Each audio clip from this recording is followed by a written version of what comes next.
Yeah. Well, there used to be an old saying, and it was, "As Maine goes, so goes the nation." This did not have to do with politics. Well, Believe it or not. Well, yes, it did. in Yes, a it way, did. well. Maine used to have the presidential election in September. True enough. Yes. Because of the weather and difficulty of traveling in November. I was thinking of the Maine law. I was getting there.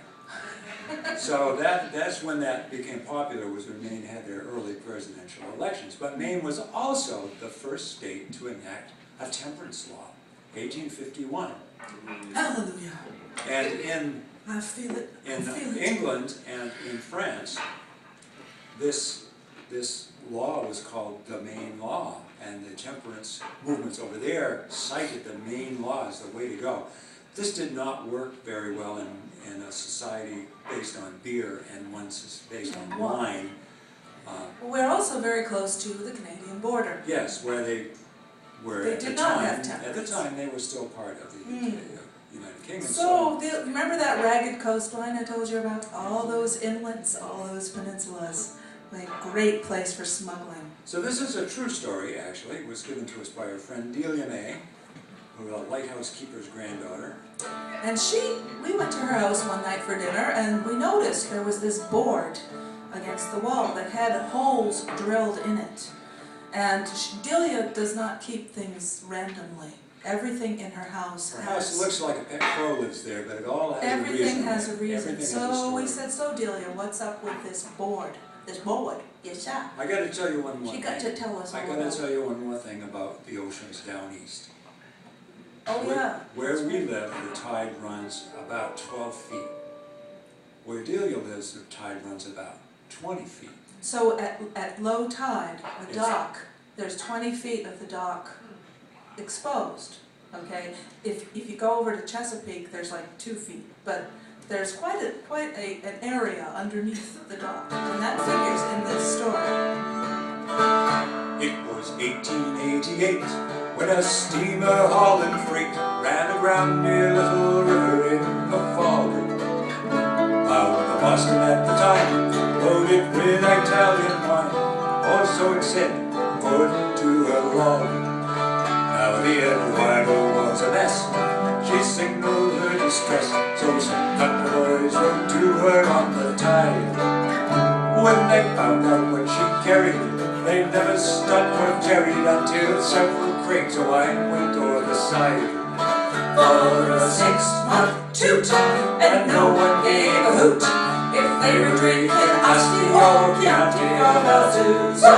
Everyone felt fine until they ran out of wine, and Cutler had a 6-month toot. Now the captain of Eduardo, he tried to save his cargo, but those Cutlerites were brazen and were bold.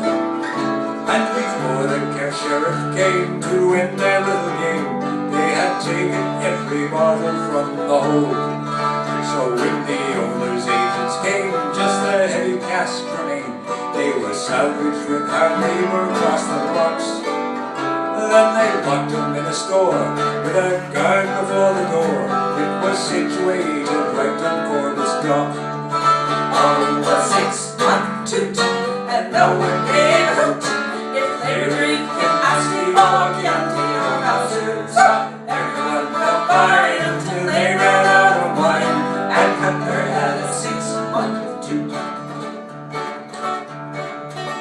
Now the boys thought it a waste that they couldn't have a taste from those barrels that were locked up in the store.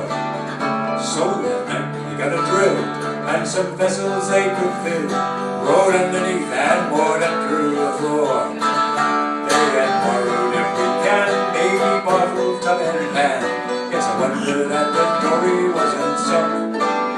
Although water jugs went missing, no one had a pot either when those country boys were on their 6-month drunk. Oh, the 6-month toot, and no one gave a hoot if they were drinking Asti or Chianti or Valsusa. Everyone felt fine until they ran out of wine, and Cutler had a 6-month toot. Well, it wasn't as strong as whiskey, but everyone was frisky when they started drinking wine that August day.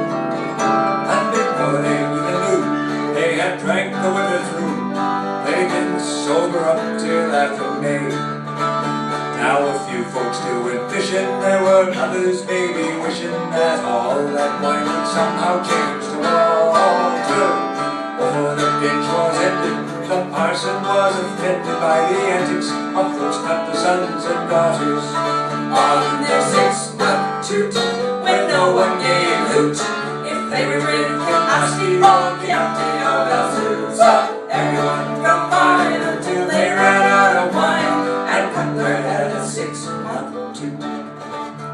It was written in the news, they were sporting in the pews, and out of town they ran over from Farnham. When they broke with prohibition, Cutler lost all inhibition, and Wrigley had become down east Sodom.